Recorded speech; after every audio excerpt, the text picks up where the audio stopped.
Hi, everybody, and welcome to the live stream. If you're watching this live or in a recording, it probably means that you're interested in moving to the UK, which is very exciting to me, and I'm very grateful that you chose to learn about this topic on this channel.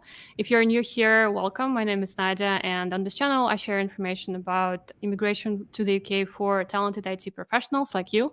I was endorsed for the UK Global Talent Visa last year as a software engineer, and ever since, I've been very interested in this topic and helping others do the same. Through various means, I share a lot of content about the visa here on YouTube and also on LinkedIn. I also have produced a lot of videos about it. I also interview people who were endorsed for the visa, and I also coach people individually through this process. So if you're interested in working with me towards your visa, you can get in touch with me. All the links how to do this are in the description of this video. So this is the intro. I wanted to keep it short today so that we can get to the content and the thing that you are waiting for. So let me bring to the screen my guest today. Hi, Barbara. Welcome. Hi Nadia, thank you. How are you? Yeah, I'm doing really well. Hope you had a nice day as well. So maybe we can start with some introductions. I think it's even difficult to introduce you because you are doing so many things, and your professional background is so diverse and unique. So maybe we can start with you describing a little bit for the audience and telling what you do and kind of what your background is, so that people can relate whether this is something similar to what they have and how applicable it is for their experience. Okay, thank you. So, for the purpose of this interview, I will simply describe my background as business or commercial. And that one could essentially say I'm in tech sales. Yeah, so that numbs it down. So, I was endorsed as an exceptional talent for my contributions to digital technology through commercial and economy, based ratings for that. So that's Hmm. how I myself So you when you were applying, you chose the business. specialty of sales, business sales. Yeah. Okay. Yes. Got it. So maybe you can tell us a little bit more about your background in terms of how you came to learn about this visa and how did you decide to use this visa as a vehicle to live in the UK? What was your process of learning about it? Okay, so first of all, I'm from Nigeria, and I learned about the Global Talent Visa specifically in 2021, and it was through, I think, someone's post on Instagram or something, and I did research it to see if I qualified because I did that eligibility test on the website. And based on the eligibility test, he said, no, I didn't qualify. I'm like, okay, great. And then again, I didn't know anyone personally that had done it. So I didn't really like give it too much thought. But every now and then, the cookies will always pop up on my search history or something. And one of my goals for 2020, one of my personal goals for 2020 was to move despite um, my initial motivation to go through the global talent track haven't changed. I still wanted to still carry on with the process. So for Q1 2022, like I break down my goals per quarter. So for Q1 2022, I had January 2022 had just gotten promoted to I had just gotten promoted as a regional sales director for the tech company I worked for then, which was an American fintech in the software as a service and cross-border payments industry. And I was responsible for the EME team, which was really, really large. And on the back of that, I also wanted to make the best out of that opportunity. So I had to go through like a whole process of personal rebranding. And Hmm. still, I didn't know anyone personally that had gone through the global talent. Every now and then I see someone pop up or just announce, oh, I got the technician visa, but I didn't know anyone personally. And those that I did know professionally, like, oh, I'll reach out to them, like, oh, I did it through some consultant, I did it through that. So I then decided maybe I should go through the consultant route. So I had some people reach out to me on LinkedIn. We know how salespeople do. Everyone uses LinkedIn as a great outreach tool. So I had a couple of people reach out to me through LinkedIn. But first of all, I had gone through the eligibility test again. And on there, on the website, technician website, there is Ferragamo yeah, the legal, yeah, firm that works with Technation. So my first meeting was with them because I sought them out myself, thinking, oh, if Technation says these are their guy and they work hand in hand with them, like what would it hurt to book a meeting? So, and the first consultation with them was free. So I had that meeting, it was great. And they told me all of that. We can help you do this and that, help you construct this, blah, blah, blah, blah, blah, with the templates, guide you through it. And then they sent me their bill. And I'm like, okay. But I had questions because that was a whole lot of investment. And I was kind of like looking for, um, will I say guarantee that, okay, if I do invest in this cost, was the ROI, but they couldn't give me that. But on the back of that, I was also getting some other consultants or immigration consultants reach out to me on LinkedIn, and I booked like two other calls with two different firms, and yeah, it was still the same. Yeah, conversation, a little bit more pricey, some a little bit, yeah, but like the price ranges went between £6,000 to £10,000, and all of it, all they seemed to answer all my questions. We're going to help you do this, do that, but none of them could actually give me that guarantee of, oh, if you do this and you actually do pay or actually go through that payment that you're gonna. And I wasn't quite convinced, and it was a lot of money, so I didn't. I didn't move forward with it. So I just Hmm. decided to maybe global talent or technician was not my route. So I was thinking maybe I should go through the skilled work visa route. So personally, I continued, yeah, with personal development, and I was also trying to increase or grow professionally. So I took a couple of I took a Harvard Business School course. So like I said, last year was very strategic for me. Yeah, so I made a couple of strategic changes and decisions about, yeah, increasing my portfolio and all of that. Other than the work I was doing, I also needed to make certain improvements or make certain proofs or prove certain things as regards whatever criteria I chose. Yeah, then I didn't know that, but it wasn't until I tried, like I was saying, I was looking to try the skilled work visa, but that's also difficult, especially trying to get visa sponsorship for commercial roles. If you're not a technical talent that is in high demand, uh, being hired for business skills is something that anyone can get anywhere within their country. So, and no, like no matter how good you are, it's going to be hard for anyone to really prove that, oh, you're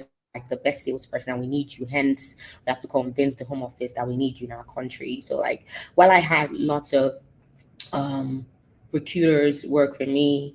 Uh, just making that placement was just really hard because I wasn't just looking for remote roles or remote positions. I was looking for one that was going to get me out of my country, and that was just hard. So it wasn't until Q3, precisely Q3, 2020, that I went through some personal changes, and I was revisiting my goals for the year. And at the same time, I was trying like, okay, what do I do now? I was trying to plan towards the end of. I was trying to make plans for Q4, 2022, and also Q1, 2023. So I started revisiting the global talent thing again, and I went through the website again, and I was like, you know what? Fuck the eligibility test. Uh, let's just try and see. Like, I just wanted to put my best foot forward and just do it. It was scary. Yeah, it was really Yeah. scary emotionally and, yeah, mentally. I didn't actually have any support per se. Not that I knew anybody, but that had done it before. So it was just me just winging it on my own. So um, I went through my own research, searched through YouTube, looked at a couple of videos of, there are lots of videos on YouTube about people who've done that. Also see certain tweets about people who've done that. So it was like the global talent visa was all over my face and was chasing me. And I just had to like, okay, let's just do it. And so I started, so it was towards the end of September 2022. Then I was in Senegal. I traveled to Senegal. I had like a mini vacation with some friends. And I was like, when I go back home, I'm going to do it. And October 13th was my birthday. It was going to be my birthday. So I said to myself, for my birthday this year, turning in my application should be my birthday present to myself. So that was how I wanted to hold myself accountable to it. So I would say I started, I started gathering or putting it all together, like let's see, the last week of September. So, and when I started, I kind of realized it was easy. So I will break it down like this. So the personal statement had to write a lot, and one of the best advice that I found as in all of the research that I had done was particularly from one guy, Israel, yeah, he's here in the UK now. It was about sell yourself well, do not chip out, do not try to shrink or diminish yourself, sell yourself well. And professionally, selling myself is what I do. So I just did that, and you had to like 1,000 words. So I did that, and I also sought out the help of an old friend from my past when I worked in investment banking to help review it because I was trying to put my best foot forward, and it was also kind of like an academic write up. So I had him review my work, and he was like, "Oh," he was blown. He was like, "Oh my God, you're gonna get it," and all of that. But at the same time, I was trying not to get carried away. Then I also had to do the evidence part of it. So I started putting together the series of evidences that I needed for this. And the criteria that I chose were proof of recognition for work on the applicant's occupation that contributes to the advancement of the field, and also significant technical, commercial, or entrepreneurial contributions to the field as a founder, senior executive, board member, or employee of a product-led digital technology company. And I had those, particularly because like last year was a very great year for me professionally, and like professionally, commercially, business wise. And my overall duration in tech space or working for tech startups has actually been 6 years. So but my prior experiences in consulting as a PwC alumni, investment banking, business development for some firm in the hospitality space, I pretty much gathered all of that together when I was doing my my write up or my gathering of evidences. So that pretty much summed it up. I went far as back as the very beginning of my career, trying to get evidences about recognition and what I had won from the early start of my career till now. I also had to seek out um, um, people within my network to write me recommendations. That was a little bit confusing because I didn't know who to like. I knew a lot of people, but like I was trying to decide who especially was best to. So I pretty much sought out or used one from my current employers at then to write me a recommendation letter. Also, because on the back of some of the commercial successes I had done, I had achieved as a team player and as a regional sales director. I also had my previous employer my previous employer before then, or before that, write me a recommendation letter spanning my contribution, not just commercially, but at the same time towards fundraising. Uh, I also had another friend who worked in the agri tech space write me a recommendation towards how I helped them uh, during COVID-19 grow commercially, how not just commercially, but as regards certain business introductions across APAC, Latin America, and Europe. So pretty much while having all of those experiences, those three recommendation letter actually did me solid. Then I also added the resumes of like the biggest or the most impressive founder I know. Yeah, so I added that. And also added a couple of other evidences um, like contributions or my salary. Yeah, showing my high salary, my earnings, showing my promotion letters, other recognition awards, newspaper clippings, partnership announcements, award announcements that I have had over the years. So those really did me solid. And by October 6th, I was done, or rather by October 5th, I was done gathering all of that. And at that point, I was just kind of like over editing and just going through it so much. By October 6th, I just let it go. Yeah. So by October 6th, Yeah. I submitted. Yeah. So that was before the actual date that I had given myself, which was October 13th. So that was 6 days before that. So I submitted October 6th. And by October 31st, I got my endorsement letter or email. Yay. It was quite quick for you, right? I mean, it took you a while to kind of get started on the CISA, but once you started, How fast did you prepare documents? Like from the beginning to end? A few weeks? 2 weeks. 2 weeks. Okay, yeah. I think now probably most people who are watching this are aware of the fact that Tech Nation is closing down actually tomorrow. And once the news was announced, a lot of people in my network, a lot of my clients got really stressed because they thought that the application process would stop at some point between the announcement and now, and it didn't. But we didn't know it back then, so people started. Panicking a little bit, like how fast can you prepare the documents? And I have seen people prepare within 2 weeks, but it is quite intense. So I think it's really impressive that you were able to do it so quickly and do it on your own, which is again super impressive, and get endorsed on the first attempt, which is again doesn't happen that often. Like a lot of people get rejected on the first attempt. So huge congratulations to you on the job well done. Congratulations to you uh, too. yeah, thanks. So from what I gathered, you chose for the optional criteria, and again, like on this live stream, I usually try to dig deeper into the details because this is what people ask me, and I do try to share this information as widely as possible. So Mhm. in terms of criteria, how did you end up? How did you go about choosing the criteria as a business candidate, right? Because people ask me all the time. They look at the four criteria, and they're not sure how to choose them, right? So, what Mhm. was your process when it comes to choosing them, if you remember? Yeah, sure. So for me, the overall goal in trying to get endorsed was to put my best foot forward. And I was also going for the exceptional talent route. So I didn't want to go for the other one. I wanted to just go big or go home. So and within the criterias or the evidences required for different criterias, I chose one, the proof of recognition for work beyond applicants' occupation and contribution to the advancement of the field.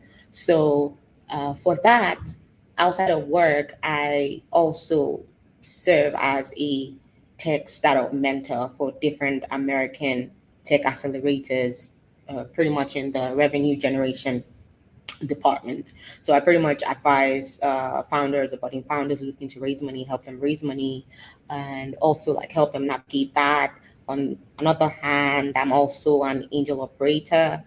And another hand, I also like being part of various talent mats that are more focused on helping other talents develop or grow their knowledge within the tech space. So those are things I actually do outside of my 9 to 5. So those evidences were what I used for that particular criteria. Then the second one is they have made significant technical, commercial, or entrepreneurial contributions to the field as a founder, senior executive, board member, or employee of a product-led digital technology company. So I pretty much had those in the past. I've been part of a team that founded a company that are not existent, that are currently existing. So um, documentation around that helped. Some of my commercial contributions that were published in print and digital media, clippings of that also had my picture, my name, and all of that were added or were used as evidence for that. Um, um, Certain deals that had closed at my current role, at my past role, and also having the people who wrote me recommendation letters also reflect that in the recommendation letter also help, as well as the clippings for that, and also showing documentation for that actually uh, proved that I had been able to close certain deals and able to get XYZ numbers in ARR for the different companies I worked for. So those were the evidences I used for those two criteria. Yeah, amazing. So you mentioned that you were doing a lot of mentorship activities and things outside of work. What kind of documents did you use to approve those activities for the second criteria? What were this as well letters of recommendation from those organizations or something else? Okay, so one, I did include my offer letter as regards being part of the mentoring communities that I work for, the accelerators that I work with. I also included clippings of my schedule and calendars of some of the startups that I had worked with. Yeah, so like it's really, really busy, and some of those startups are also noteworthy. So like that also was like really, really good. Some had also just announced some of their fundraisers in public. Yeah, so that Mm. yeah, just to post together, yeah, like give me Mm-hmm. that leverage. Yeah. Yeah, so I use that to my advantage. Yeah. So you kind of showed that you spend a lot of time doing this outside of work, showing that you're really dedicated to it. And this is something that is very important. And this is something where I would see sometimes people getting rejected on forums where they have mentorship experience, but they don't really explain what exactly it was, how much time they spent on it, and why it was significant. So I think you did it really well with showing your calendar, showing the startups that you mentored, showing the successful one, like the most prominent ones out of them. I think this is like a really cool way to show, first of all, like how much time you spent on this, but also to show why this is important and how you received contribution recognition for this. So I think this is actually pretty amazing. Did you end up having like up to 10 documents in the end? So in total, I had 15. Yeah, yeah, Yeah, yeah. so So like I yeah, said, I totally. wanted to Yeah, go big or go home. I didn't want to leave anything yeah, untouched. So together, I had yeah, 15 documents. Yeah, I had 15 yeah. documents, So people again including ask all this. including Yeah. um including public praises, including Mm. screenshots of a previous employer seeking me out on LinkedIn for my skill. Like there was a conversation where they talked about, oh, I need you for your specific skills. And a couple months later, after I joined them, another conversation clipping of them telling me how wonderful I was for the year and how they were great or glad to have me and all of that, all of that, all that. So those were evidences. This is gold. This is really creative. Okay, I think you have some more nuggets of wisdom to share about your documents because I'm already hearing kind of new and unusual approaches that I don't really hear people use, which is really cool because I think it shows that you really need to think creatively about what you can show and how you can show it. And I do think that we discussed it of there that there is little information for business people out there. Most of information is for technical candidates, for software engineers who work Yeah. at Funk, and I'm to blame for that as well. I've interviewed a lot of Facebook engineers, but it kind of creates this idea that you have to be an engineer to get endorsed, which is not true. And I do want more business people to try applying Yeah. like you did, because also like especially if you work in sales, you obviously have skills to sell, and this is what you need in this application. I like the idea of like going big or going home and kind of using all the evidence pieces that you can upload, Yeah. because yeah, you have the CV, you have the personal statement, the three main letters, and then the 10 supports and evidences. And sometimes people don't use up all the slots, and I think it's fine sometimes if you have like you presented everything that you wanted to, like you don't have to use them, but also if you have space, it's like why not use it, right? Hmm. um, was there anything during the process that you found particularly challenging? This is like the question I usually ask, but you said that this is such an easy process, which is a bit interesting for me because I work with a lot of people and I see a lot of people struggle. So I do want to kind of make it clear that like the process is different for everybody, right? If it's very hard for somebody, if it's very easy for somebody else, it's like your journey is your own. So don't be kind of stressed if it's not very easy for you. But was there anything that you struggled with along the way? I think for you, like a big struggle was like getting to the point when you are ready to apply and you're like, okay, Yeah. I'm going And for it. yeah. Yeah. And then afterwards, I think, was there anything that you struggled with? Yes, the anxiety of waiting.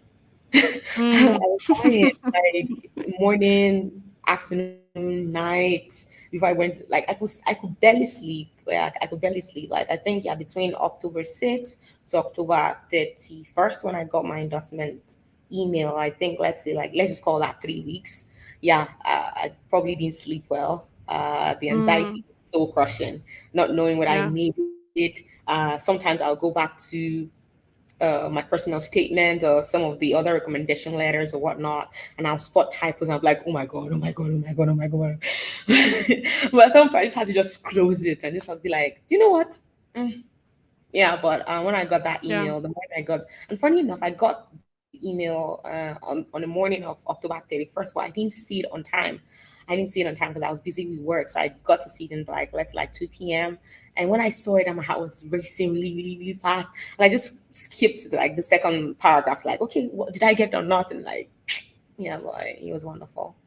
But It it's was, it's hard to understand the letter that they sent out. It's a little bit vague, or like It's not like, so I've been in a very like great position of like seeing a lot of my clients recently getting endorsed, and people send me the screenshot of the letter, and they sometimes like, okay, so did I get it? Did I not get it? Yes, Because they're like not, yeah, they're not sending like like you big, green letters like congrats, you got it. It's, you need to read it very carefully and yeah. calmly to understand.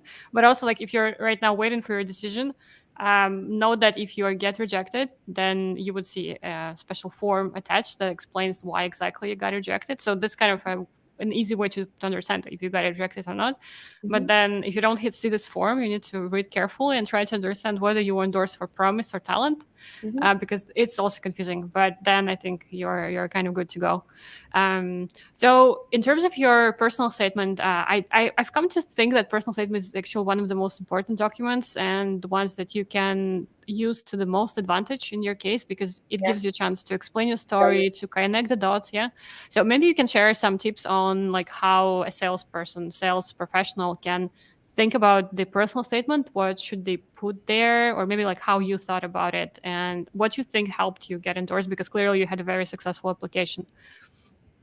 So, for writing my personal statement, first of all, you have to like tell that story of, oh, kind of like like an origin background or story of how my career started, mentioning some of the companies I've worked for and the value I provided to some of these organizations, leading down to my part in working with digital technology, some of the organizations I've worked with, the partnerships I've been able to secure, commercial contributions in terms of um, TPV contributions or GSV contributions, however it is you want to describe it. The ARR had closed and the value it was. Also referencing some of the significant contributions some of my endorsees from the recommendation letters I had received had mentioned. So I can pretty much like tied it back there. I also mentioned or told the story about how told the story of some of the vertical innovations or products that I also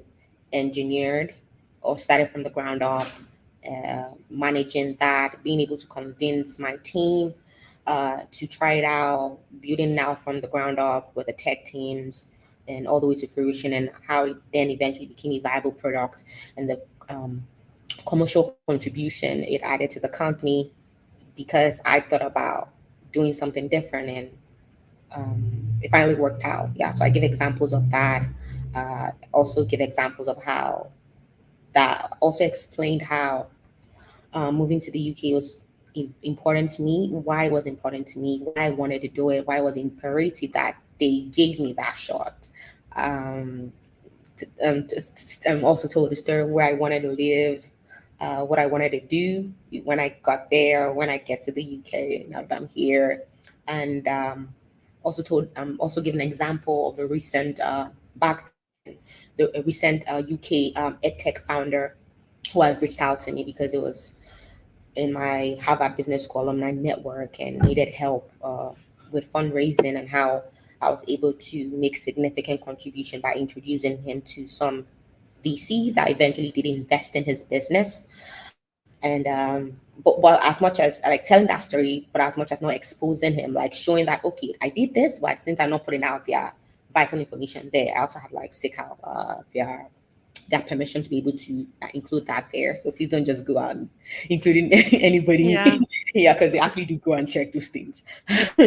So doing that and also closing it off by then closing off my personal statement by pretty much just summing everything all together about how I'll be a valuable asset to the UK and why they can afford to lose me. Like I said, go big or go home. Like you have to sell Mhm. yourself. So for me, I took it like I was the main product. Like my day to day pretty much involves selling SaaS products to C-level executives. So this time I took myself as the product I was trying to sell. So it was like me explaining or giving my pitch deck to whoever it was, the faceless people at Technation.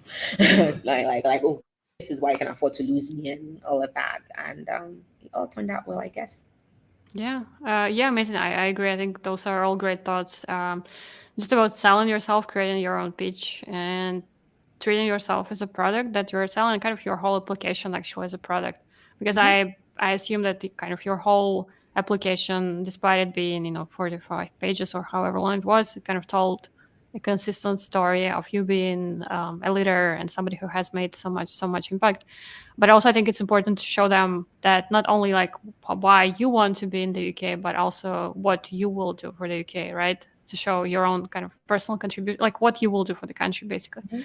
So I think this is all helpful. All right, I think we covered most of the ground really quickly. You just got straight to the point, covered all the details. Is there anything like that comes to mind in terms of documents, or maybe I think that the things that you mentioned about how you presented your evidences with your calendar and like screenshots of some messages that you received, I think it's very creative. Media mentions people use a lot. Like salary, this is something that most people use. Letters also also kind of common. um, was there anything else that you remember that maybe you think is valuable, or we can just maybe you think about like how you formatted the evidences, Okay. something that also was unusual, or just maybe something that would help in terms of presenting the evidence. One thing that actually came to mind now that I'm talking about it is that people like always often struggle with presenting graphical evidence of the thing that they're talking about. So for instance, if you close the sale or you moved some business metric, they're not sure how to show it correctly. So if you had any kind of things like that in your application, maybe you can share how you approached sharing information and striking the balance, as you said, between like sharing enough to get them convinced that you're the global talent, but also not sharing too much, right? If it's sensitive information. Okay. So the first thing that I would say in regards to that is I realized that when I was gathering evidences or trying to even choose certain pictures or what media clippings to use and whatnot, I didn't know which to use and which not to use. So one thing I did was I took like the key ones and included it in my evidences, like a Word document, 3 pager. But at the end of each of those evidences. I also hyperlinked things like Google Drive links that included more information just in case if they wanted to see more stuff there. Like I said, I didn't want to go big or go home. I didn't want to test the waters at all with this. So to play it safe, I did hyperlink links to drives or certain folders that were open in case they wanted to see more stuff around there. As regards showing commercial contributions, public praises, public praises things like praises during stand-ups, one-on-one, Slack channels, LinkedIn, press media mentions, those clippings added screenshots of dashboards that particular to my contribution with my name that showed, oh, I did this, I did that.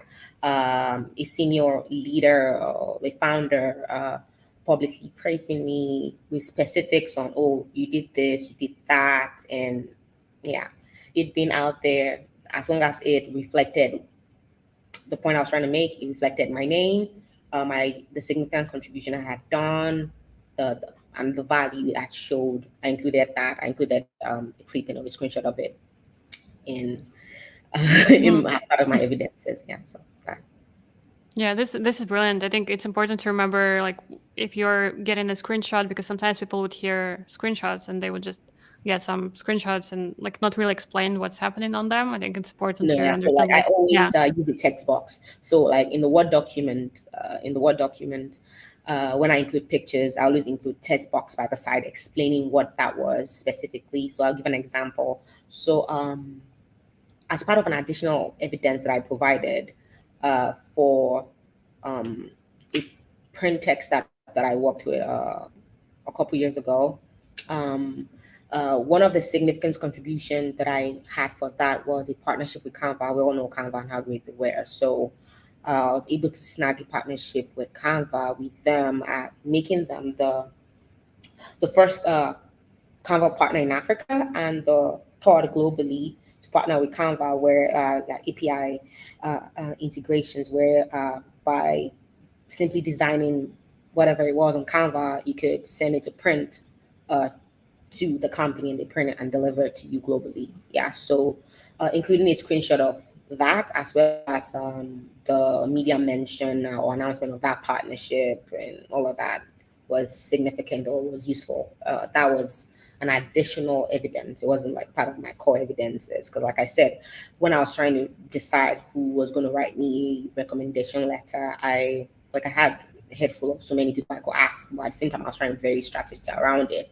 So at first I thought I was going to ask that former boss, friend, founder of mine to do that, but at the end I just decided to like use a diversity of different leaders in different tech spaces. So I had fintech leader, I had a marketplace tech leader, I had an agri tech leader. Yeah, write me my three main recommendations, and any other thing from any other person, as long as it was within digital technology, was just part of my additional evidences. And my additional evidence, I just stacked them in 3 pages, screenshots um, screenshots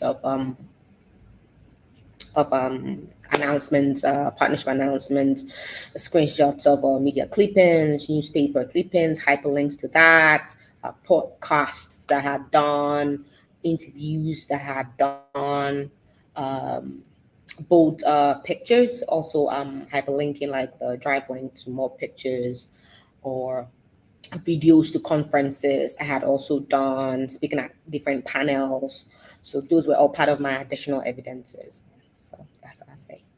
Yeah, that's brilliant. Thanks so much for sharing. I did want to mention about the links to external drives. To be careful with them. I know people include them, but you should not expect technician to open those links, and kind of you should not count on them. To open the link and kind of make the Yeah, decision based on whatever is there. yeah, Like everything that you want them to see should be in the doc, and you yeah. should have That's why links I to yeah, said, yeah, yeah. that's why I mentioned that you put your best foot forward by using the most important ones. You don't know if you're going to open it or not, but the main evidences should be the most important ones. Yeah, that's what you highlight on Mm-hmm. the front page. Yeah, yeah. It's just that I hear sometimes people relying on kind of links and just throwing a bunch of links at Technation, and that's not unfortunately how it works. You have to be explicit and explain Yeah. everything that you're trying to show.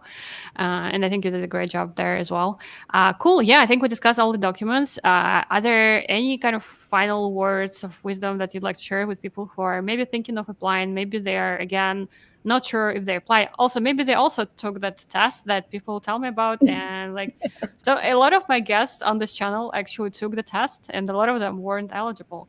And they all got the visa. So, which shows you that not all things can be kind of mechanized in this way and measured this way. Mhm. So each story is very different. So is there anything that you'd like to share to, with people who have business backgrounds like you who want to apply for the visa, but yeah, just in the beginning of their journey, is there anything that you would like that you would want somebody to tell you in the past?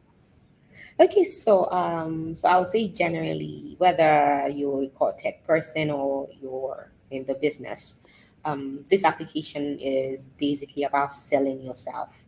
It's about storytelling, and storytelling is like one of the most important skill like out there right now. It's very, very sought after. Like storytelling is key. So if you can't tell a story about yourself, get someone or pay someone who is good at storytelling, who can express, to actually help you show how wonderful, show your professional expertise, and bring it to life on paper, because that's what it is. Like even if you had like even if I had all the evidences and all of that are all grand, it's I don't think it still amounts to nothing if you're not able to actually weave all of those documents and evidences into an actual story that will be very, very convincing. So storytelling is what it is. Yeah, this application mostly is about storytelling. That's what it is. I agree. There is not much I can add here, but yeah, sell yourself, create your own story. Start with creating a story, and then see a way to tell it in a way that's convincing and that is just so obvious that they cannot reject you, and there is no possible way to reject you with the story, which I think which you did successfully. Yeah, I ran out of questions. I'm really grateful to you, Barbara, for taking the time today to share your story. I'm sure it will be an inspiration to many. There is little content about for sales professionals and business professionals on YouTube, so I'm sure that your story will inspire others to move to the UK using your example. And I do want to encourage people who are watching this in, I don't know, like this is 30th of March. So if you're watching this relatively close to this date, I do encourage you to check whether technician is still accepting applications. And if they are, I would encourage you to try and apply, even though, it's kind of, this is a period of instability and some people are waiting for news for new endorsement body. Yeah. But I just think that if you are ready and you have the case, you have the achievements, right? And you can use the example of my guests to get inspired, but also to have the information. I think from this stream alone, you can gather a lot of new ideas how to present your evidences. You can gather the documents in 2 weeks if you really kind of hustle on this and apply. And maybe, a month later, you will already have an endorsement. So I do encourage you to try your luck. And I hope this was helpful. If you like this live stream, make sure to like and subscribe and kind of show support. And thank you so much, Barbara, for your time today. It was a Thank great you. honor Yeah. to talk to you. Sure. Thank Thank you. you. Thanks, Bye. everybody, for watching this. Bye bye. Bye.